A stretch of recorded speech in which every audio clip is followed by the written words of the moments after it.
Bienvenidos una vez más a su programa Visión RDN, con la conducción de Ariel Lara, bajo la producción de Josefa Díaz. Hoy con un contenido actualizado, señores. Quiero que se suscriban a nuestro canal de YouTube Visión RDN. Recuerden que esto es sin ningún tipo de edición. Señores, hemos llegado ya a 212,000 suscriptores con 37 millones de visitas. Hoy nos visita un gran profesional con el cual ya hemos hecho intercambio de impresiones. Lo hemos convocado hoy con un tema que la población ya se está encarrilando realmente a escuchar, porque se han visto síntomas de protesta, hemos visto personas ya en los medios de comunicación hablando del tema, algunos favorables, como le corresponde, otros no, y esa es la diversidad, y esto es lo que hace que este medio sea plural y democrático. Tenemos al amigo Alejandro Ramírez, el gran profesional. ¿Cómo estás? Muchas gracias, Ariel. Siempre es un privilegio compartir contigo en tu prestigioso programa. Sí. Alejandro, se destapa esto, una reforma fiscal. ¿Cómo tú ves todo esto? Empezando la entrevista. Bueno, fíjate, hay que ver las dos campanas para tratar de ser objetivo. Uno desde el punto de vista del pueblo, siempre se opone a cualquier aumento de impuestos, y desde el punto de vista del Estado, ellos tienen que ver de dónde van a obtener los recursos para poder proveer los servicios que el pueblo necesita. Entonces, yo entiendo que el Estado sí tiene una necesidad de recaudar más, de tener más recursos para poder cumplir con los compromisos internacionales, los préstamos que tenemos, de las colocaciones de bonos y demás.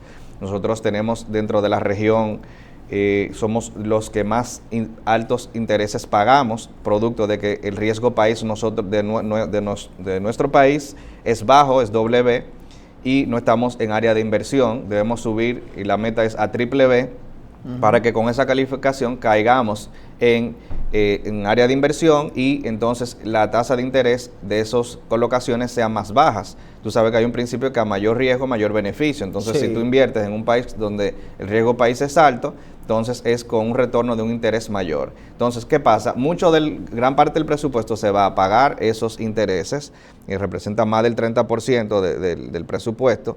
Y cuando vienes a ver lo que queda para servicio a la población, es muy poco.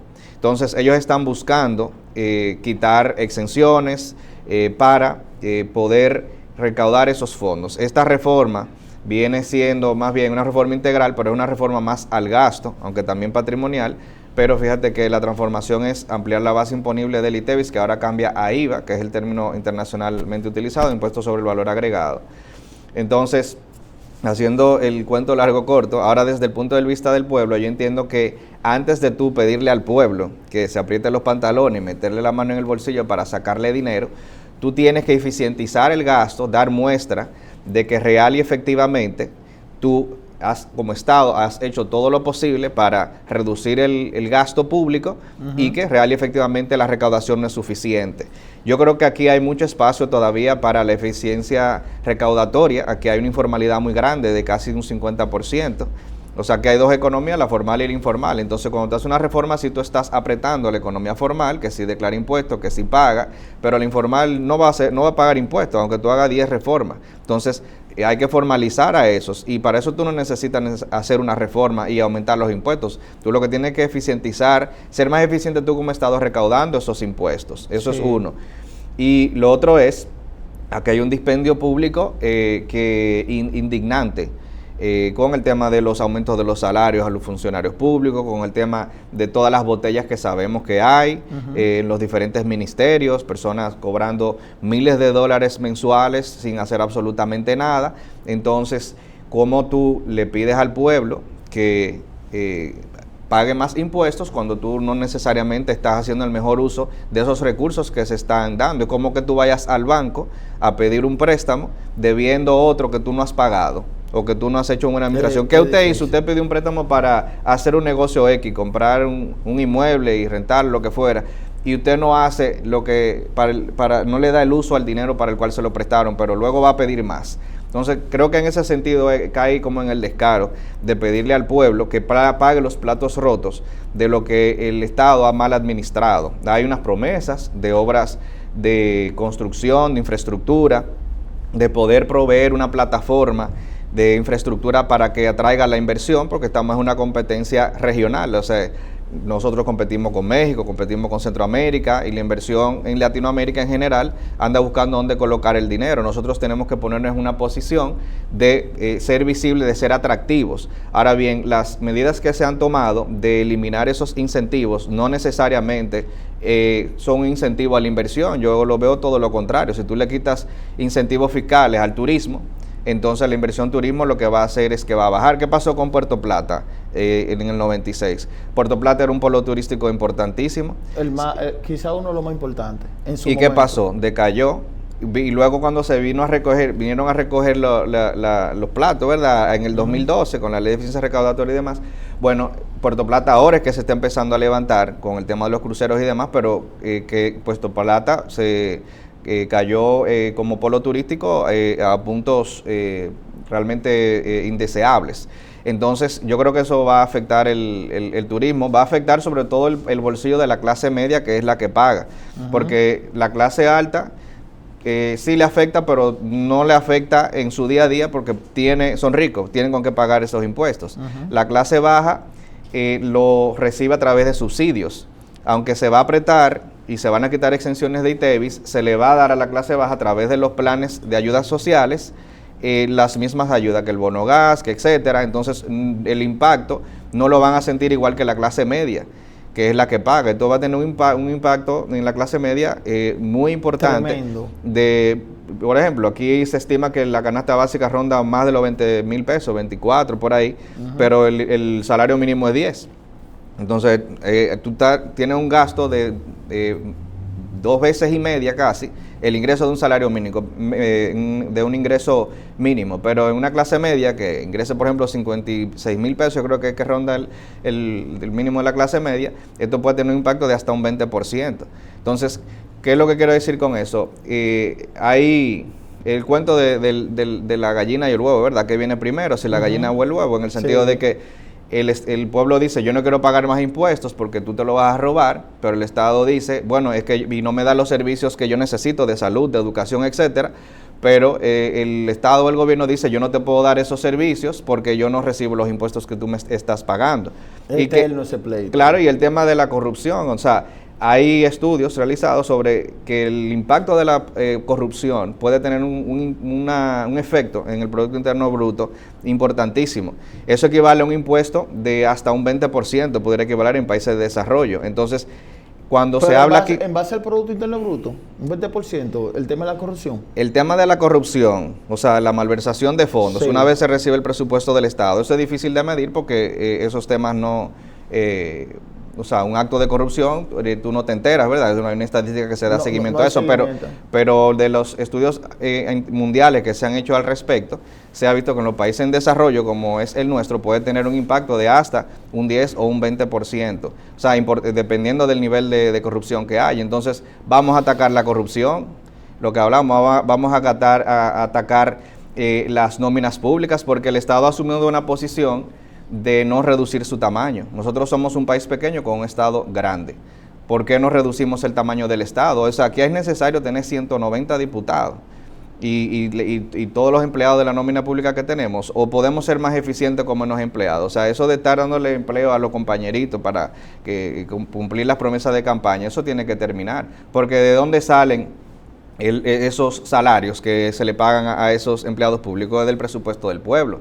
Vamos a resolver el tema de la inmigración irregular, porque esos servicios médicos y educativos y todo lo que se le facilita de gratis a esos inmigrantes irregulares, ¿quién los paga? Los reciben gratis ellos, pero lo pagamos nosotros. ¿Y en cuánto se estima que estaría ese gasto? ¿Cuál de los gastos? El gasto un ejemplo, en términos de salud de los irregulares. Bueno, por ejemplo, la estimación es, por ejemplo, en el aspecto salud, que el tema de las parturientas extranjeras, mayormente haitianas, anda entre un 30 y un 40%. ¿Del presupuesto de salud? De las asistencias que se dan a las parturientas. Por lo tanto, debe ser la misma correlación con respecto al gasto que se hace a estas. Pero muy alto. Porque, por ejemplo, también esas personas no cotizan ni en TCS, ni en nada, ni pagan impuestos, simplemente reciben el servicio gratuito, pero uno como dominicano va y tiene que tener seguro, tiene que haber cotizado, etcétera. Todo. Entonces, o sea, hay un tema de que yo creo que primero había que hacer, y ellos intentaron, digamos, hacer el ejercicio con los sectores, el sector privado, pero como puedes ver, ha habido muchas denuncias de azonadores, del AIRD, de ANGE, de que la reforma que se ha presentado no fue la que se negoció, no fue la que se habló. Entonces, ¿para qué haber dedicado todas esas horas y todo ese consenso para entonces luego someter otro proyecto? Hay aspectos que ya tú lo conoces, donde, por ejemplo, el impuesto, de los impuestos que va a haber, tú sabes que se va a gravar las plataformas digitales, el IVA, antiguo ITEVIS, se va a ampliar la base imponible, se va al IPI, se le redujo la exención, que andaba por 10 millones, se mantuvo en 1 millón, pero como quien dice, lo aumentaron porque bajaron la exención a la mitad. También el tema del anticipo se tocó en beneficio de la micro y mediana empresa. Las microempresas no van a pagar anticipo, las pequeñas y medianas pagarán en base a un 40, a un 60% del ingreso del ejercicio anterior. Y así hay otros aspectos a considerar. Lo que yo te diría es que el pueblo realmente tiene que tener los ojos bien abiertos con esto, porque realmente estamos en un estado donde un partido controla el poder ejecutivo y el poder legislativo. Ya básicamente el Congreso es un sello gomígrafo del poder ejecutivo. Entonces, lo que sea que se proponga va a pasar. Entonces, si nosotros no velamos por qué es lo que nos quieren imponer, que ha sido un poco a la carrera, reforma fiscal, reforma laboral, reforma constitucional, ley de trata, una serie de cosas, nosotros tenemos que ver qué se está moviendo detrás del telón. Esta reforma fiscal ha sido pim pum, lo que Emilio Fernández, el del Fondo Monetario Internacional, sugirió que se hiciera o propuso que se hiciera. Si tú te fijas en la propuesta que hizo el FMI, es exactamente, prácticamente, la reforma fiscal.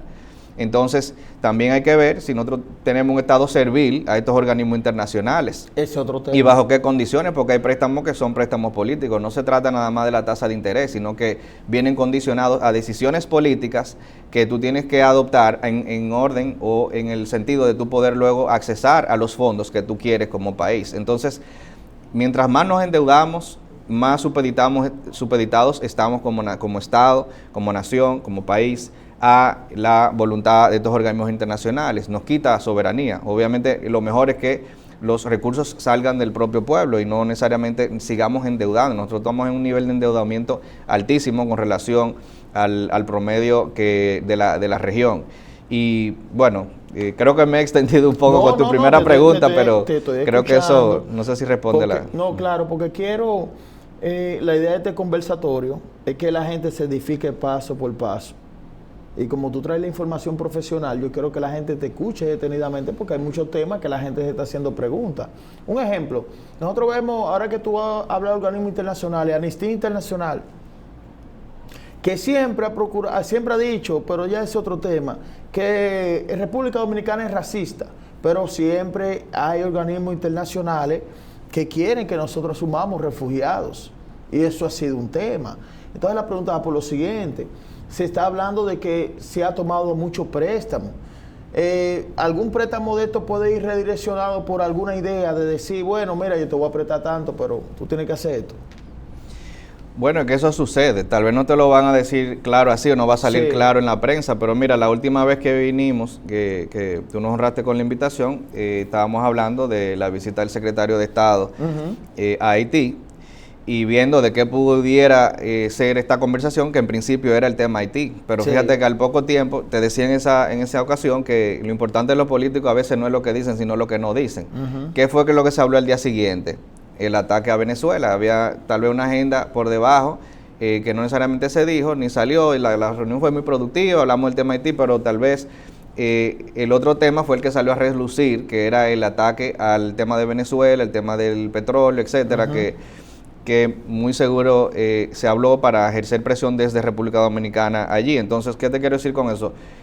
No necesariamente cuando se negocia un préstamo de estos se limita a la tasa de interés. Hay decisiones políticas detrás. Hay una ley de trata ahora que se está modificando, que se quiere dar condición, quitar la condición para tú alegar que tú eres víctima de trata, del tema probatorio, de que haya habido coacción, coerción, violencia, etcétera. O sea que ya cualquier inmigrante irregular pudiera alegar que ha sido víctima de trata, y entonces ya se le tiene que dar un trato diferente a esa persona, como si fuera una especie de asilo político, y no solamente a esa persona, a la familia de esa persona. Entonces, a través de ahí, nosotros vamos a recibir muchísima inmigración irregular y la vamos a ver obligados a regularizarla.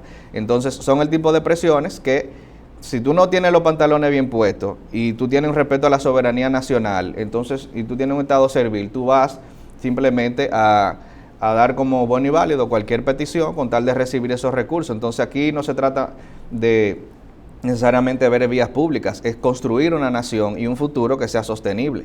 Porque recursos ha habido, no sé si recuerdas que el año pasado se hizo un acuerdo con el AILA, el Aeropuerto de las Américas, que se iban a recibir 2,000 y pico de millones de dólares, y se iba a hacer un avance de 700 y pico de millones de dólares. ¿En qué se ha gastado ese dinero?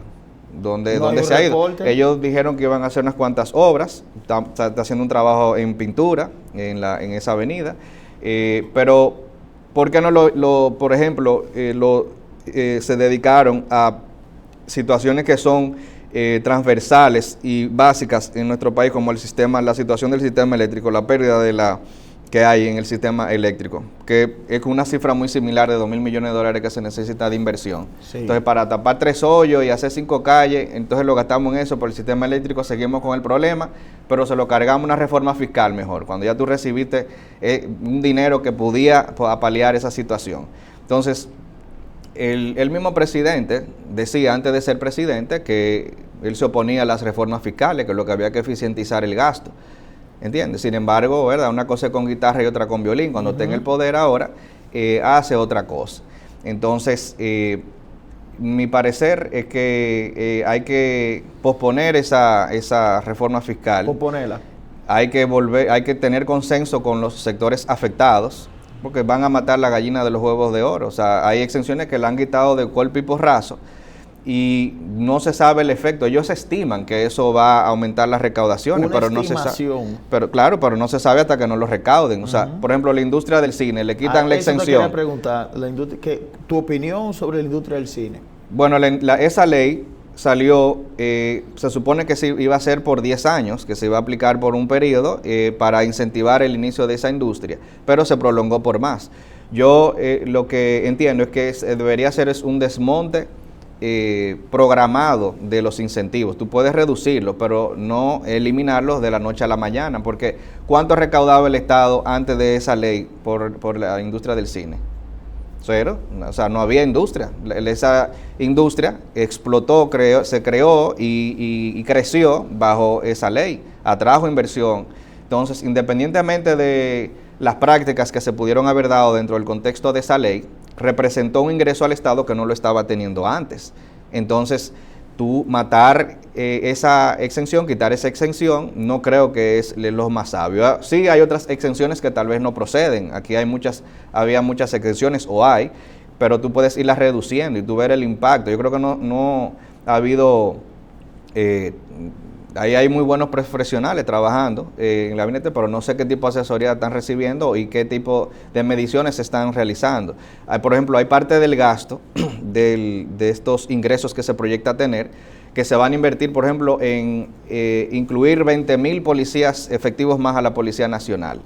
Ese gasto se va a ir en nómina de policías. Eso no necesariamente va a mejorar la seguridad ciudadana, que tal vez es el propósito que se busca. Pero hay otras medidas efectivas con los policías que ya tú tienes, que tú puedes tomar y realizar antes de tú entrar 20,000 policías más. Van a gastar en cámaras, en dron, en una serie de cosas que habrá que ver. Entonces esas licitaciones, la calidad de esos equipos y la vida útil. y ese dinero se puede ir como que en agua, en aspectos que no realmente generen una transformación en nuestro país. Yo quiero preguntarte también ya en esta parte sobre las atenciones que se le quitan al espectáculo, si tú tienes alguna información, porque se mencionó la palabra espectáculo, turismo y cine. Sí, mira, se quitó la exención, se modificó a la ley de fomento a los polos fronterizos, al tema del sector turismo, se redujo. También el tema del patrocinio a los artistas, que me imagino que eso es que te refieres, esa exención se quitó. Y la ley de cine también, se modificaron los artículos que hablaban sobre el descuento que podía hacer un inversionista o una persona que aportara un proyecto cinematográfico para reducirlo de su impuesto sobre la renta. Entonces, ese es el impacto que tendría en esos sectores, según lo que establece dicho proyecto de ley. Sí, un ejemplo, ahora hablando de la ciudadanía, de esto pasar así como está, un ejemplo, que ya sea ley y que simplemente desde enero, ¿cómo tú orientarías entonces la ciudadanía, el impacto que tendría así como está? Bueno, lo que decía anteriormente, o sea, hay que generar conciencia de cómo me afecta a mí. Por ejemplo, una clase media, eso pudiera tener un impacto de 50 a 100 mil pesos anuales por los productos que está afectando. Por ejemplo, el refresco va a subir de 0.6 a 1 peso por cada 100 gramos de azúcar, mililitros. Entonces, por ejemplo, un doble litro te puede subir de 6 a 20 pesos. Entonces, por ejemplo, así a grosso modo. Y así, como se va a ampliar la base imponible, el alcohol también se le va a aplicar 800 y pico de pesos según el grado de alcohol. Hay unas tablas que establecen la misma ley. Entonces, bueno, tú dices el alcohol no es necesario, tal vez el refresco no es necesario, tal vez está bien hace, porque aquí hay una pandemia con el tema de la diabetes, pero si hay otros productos que son afectados desde la canasta básica. Entonces, sí va a tener un efecto, hay un efecto inflacionario, hay un efecto también de que los comerciantes suben los precios. No solamente va a aumentar el aumento del impuesto, sino que va a aumentar el margen, puede que aumente el margen de ganancia del comerciante, porque luego de que se hace un reajuste de precios, entonces puede que suban los márgenes, entonces se va a encarecer la vida más de lo que ya está. Nosotros tenemos una presión fiscal en teoría bajita respecto a la región, pero aquí no se toma en cuenta los gastos indirectos que uno tiene para poder sobrevivir en nuestro país. Por ejemplo, nosotros pagamos impuestos, pero nosotros recibimos el servicio eléctrico 24 horas. No lo recibimos. No. El que puede se compra un inversor, una plantica, tiene que gastar en eso, batería, inversor, planta, gasolina, gasoil, etcétera. ¿Tenemos un sistema de transporte público que funcione? No lo tenemos. Aquí cada quien tiene que tener un motor, un vehículo para poder transportarse. Nosotros tenemos un sistema de salud que funcione. No, por eso entonces hay que sacar un seguro de salud privado, irse a una clínica privada y nosotros a costearnos nuestra propia salud. Tenemos un sistema de pensiones que funcione. No, entonces tenemos que hacer nuestro ahorro para nuestra vejez porque no podemos contar con esos fondos necesariamente y lo pírrico que te van a pagar luego de que tú te retires. Tenemos un sistema de educación confiable y efectivo. No, las escuelas públicas, la calidad de la educación es muy mala, entonces hay que pagar escuelas privadas, pero todos esos gastos no me los reconocen. La clase media le van a quitar el descuento del gasto escolar, que era hasta un 25%. O sea, ¿qué tanto va a representar eso de ingreso al Estado? No creo que mucho, pero sí afecta gravemente a la población y a la clase media, que es la que paga, que tiene que pagar los impuestos y además automantenerse, proveyéndose lo que el Estado no le está proveyendo. Entonces, ahí es que yo veo la tensión, veo la contradicción y creo que antes de tú pedirle al pueblo que pague más impuestos, tú tienes que demostrar eficiencia en el gasto, como decía, quitar todos esos gastos superfluos e innecesarios, festejos, regalos y demás. No sé si recuerdas, por ejemplo, hay un símil en la Biblia con el pueblo de Israel cuando era esclavo de Egipto, que estaban haciendo ladrillos Y luego el faraón le pidió que siguieran haciendo los ladrillos, pero sin darle la paja. Ellos le daban la paja, que era como la materia prima para ellos elaborar el ladrillo. Le dijo, no, ahora ustedes tienen que buscarle a ustedes la paja y seguir haciendo los ladrillos en la misma cantidad que estaban haciéndolos antes. Sí. Algo similar a eso es que nosotros vemos ahora que está ocurriendo. O sea, ¿dónde está el aumento de mis ingresos como ciudadano dominicano para yo poder pagarte más impuestos? Sí. Alejandro, brillante, de verdad que sí. Sabe que cuenta con esta plataforma. Señores, y gracias de verdad por la oportunidad que tú nos das. Gracias a ti. Para venir a exponer esta grande idea. Señores, suscríbanse a nuestro canal de YouTube, activen la campanita de notificaciones. Vamos a una pausa y regresamos con nuestro siguiente invitado. Quédense en línea.